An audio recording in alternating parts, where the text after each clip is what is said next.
Alright, just got a phone call from the UPS, FedEx, USPS delivery guy. And this is just too hilarious. I don't know that we've recorded it before. Can't record and open a door at the same time. So I'm going to do it this time. We've had mattresses delivered. Anything that comes USPS, FedEx, or UPS that doesn't fit in a P.O. box, this is how it's delivered.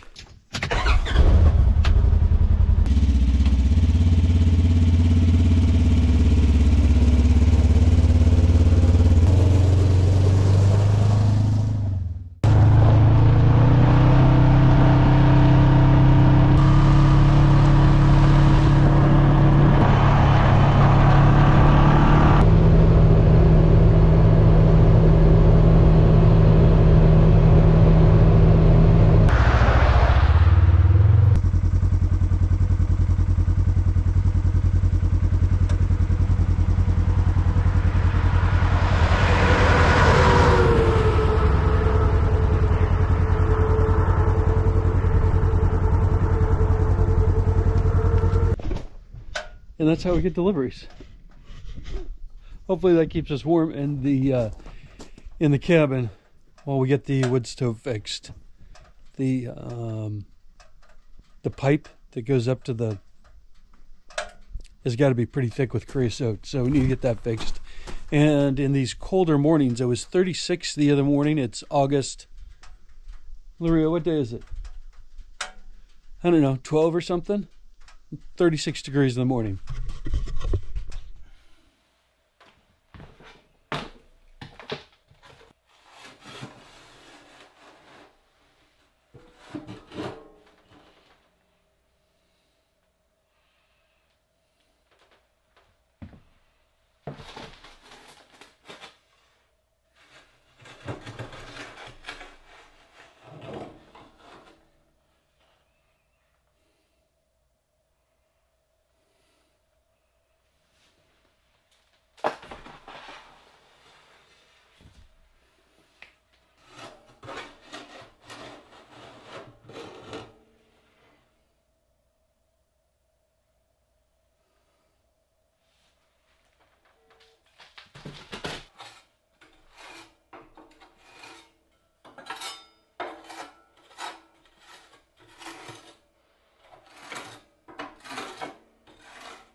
I don't know if you can see that. It's actually not that bad. I was expecting something much worse. Took it outside where you see it in the light. That's not good. I'm going to say probably more than a quarter-inch thick of creosote.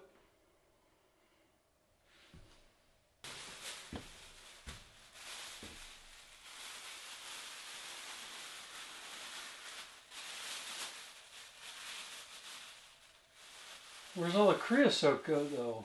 Is that big enough?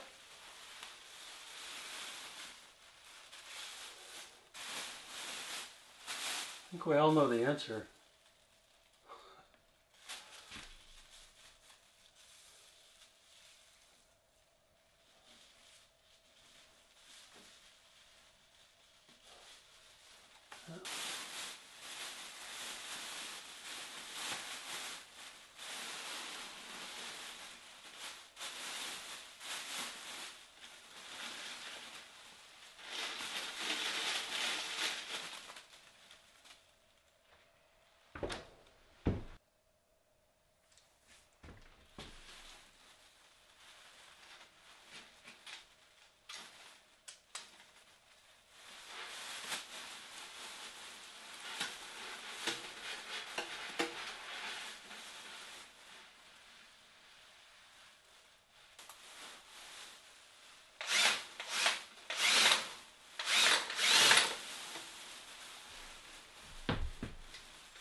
Let's see if you can see this.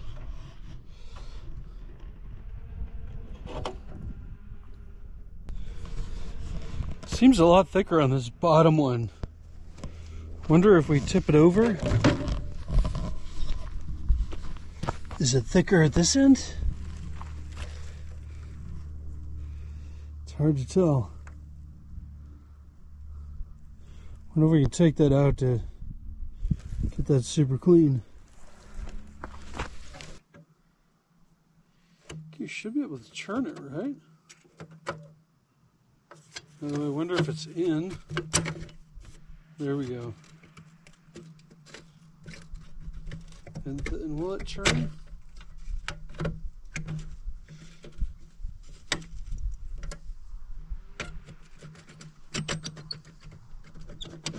One of you are going to tell me how this works. And I'll probably already have it figured out.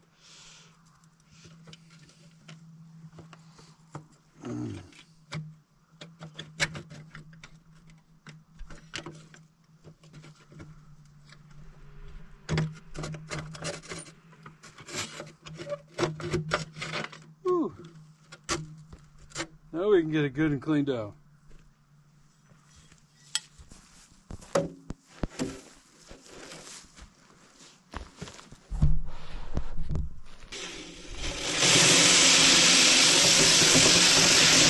Where are you going?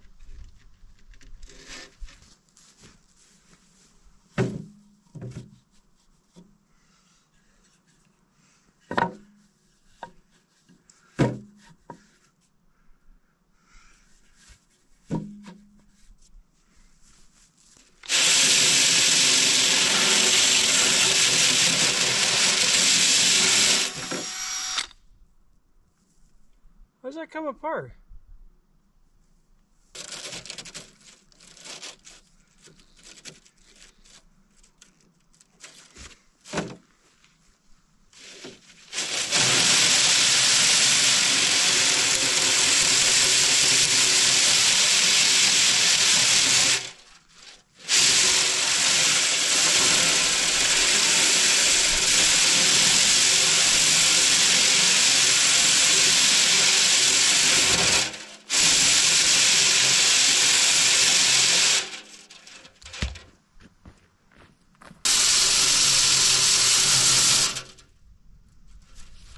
worked pretty good. Lack of a better term, the only stuff that's left on there is what's caramelized on the edges. Lyria out. So hopefully you can see that. And that's the same end I showed you before that was, does that work? Pretty thick. You know, the one thing I did not know about Alaska, and I bet you didn't either, or if you did, you'll be leaving comments in the comment section. There's no dirt. The tundra is just all organic matter that is not dirt. So we had this fire. We burned a bunch of trash a little while back. I'm going to say right now it's probably been about 3 weeks. The fire's never gone out. It just keeps on the rim of the fire, the exterior, it just keeps burning. So I just went and got 525 gallons of water to put this out once and for all. I keep bringing, there's many a 5-gallon bucket that has been brought out here to try and put this out, and as soon as you think it's out, the wind kicks up and it's not. So I will show you, because this is fascinating to me, what it's burned through. So the fire, the original fire, the ring, is right over where you can see all the garbage and crap that it collected from previous years. They must have burned before in the early spring while things are still wet. Burning season goes through August here, so figured we were good. Nay. So from that ring, it is burned basically from where inside of that rock, and you can see it's just all ash all the way out here, and you can see the edge here. I put water on this earlier today. She's still burning, and that wind just kicks it back up. And I'm not going to make the mistake that I made before and pull it out to take a look and see why is it still burning, because it's hot. But we're going to take this jug of water and we're going to soak this bad boy so it goes out, so it does not become a problem.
So it was recommended that we come by the Pioneer Cemetery in Valdez. Pretty nice, except the boys are mowing the yard.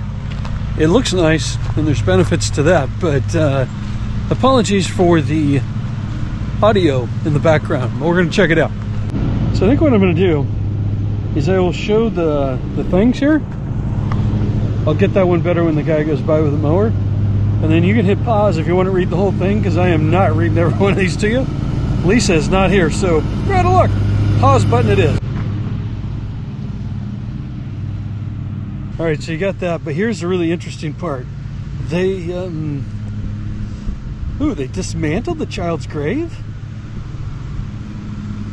So Josephine Zarahoff, the daughter of a city hall janitor who died in 1913 from spinal paralysis, she was born 6 months after the death of Geneva Braxton. That's her grave right there, the mislabeled mother. So I don't think you can be born 6 months after the death of your mother. A newspaper article in 1913 indicated she was intended to be buried, yet they never really give, like, what was the real story. But her Miss Braxton, who was a dressmaker, died in 1911, the age of 28, from heart failure. At 28? Interesting story. So go ahead and pause that, read it if you're interested in that sort of thing. I think it's pretty interesting. I'm going to go to the next one. There's Geneva right there, Braxton, and right around the corner, Josephine, who died at 18 months old in 1913. And if you don't notice the backdrop,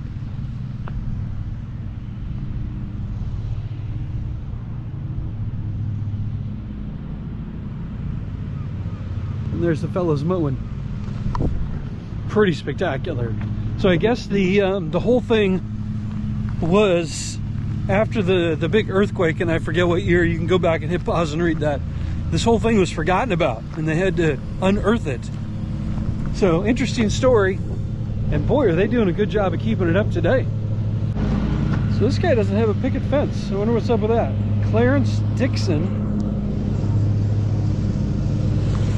died at 26. Why are these people dying so young? And right next door,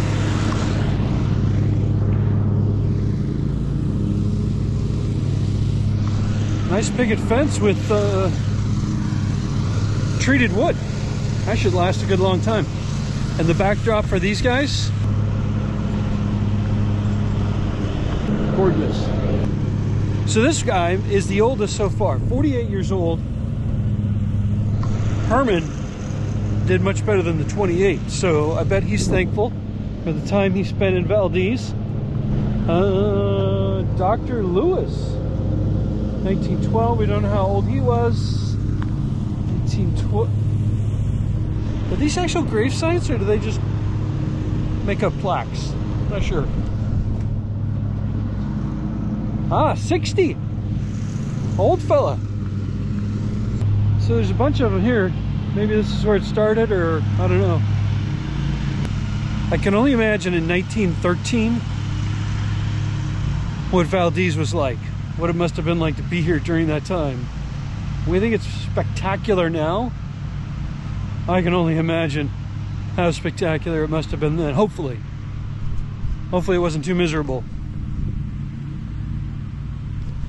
because a lot of people seem to have died in 1913.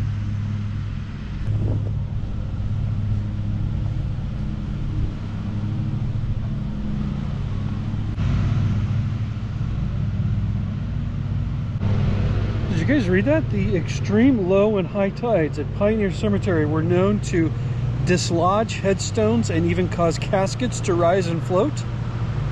No wonder they moved it.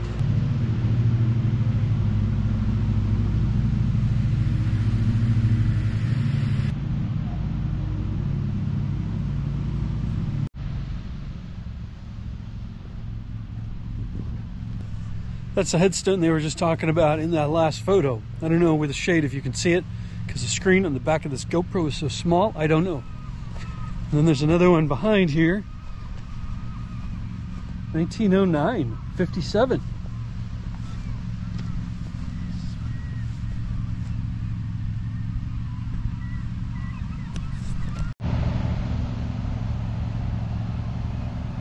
And yet, of course, as I'm leaving, the boys are finishing up mowing. Bad timing. Whew. Thankful for an exhaust brake and good fresh tires. We've gone by this site. We're just out of Valdez. If I didn't say before, Lisa is back in Washington taking care of sunflowers. We'll see how that goes. But in any case, we wanted to stop at this railroad tunnel of 1906, and we keep blasting by it because there is no sign that says, hey, this is coming up. So this time we hit the brakes, and we hit the brakes good. Here we go. The Iron Trail Rex Beach described these events in this area. This tunnel was hand cut into the solid rock of Keystone Canyon and is all that is left of the railroad era. When 9 companies fought to take advantage of the short route from the coast to the copper mines in Kennecott, however, a feud interrupted progress, and a gun battle was fought, and the tunnel was never finished. Here lies the tunnel that was worth a gun battle in 1919. My short-term memory is horrible. 1906. Unless there was something else at the bottom, I forgot. Looks more like a bat cave to me. No? With some graffiti? Kind of uncool. I think they would have had to figure out a way to get all this water out of here. I wonder if they ever thought about that. Somebody put in a lot of work. And sorry, but they didn't get very far.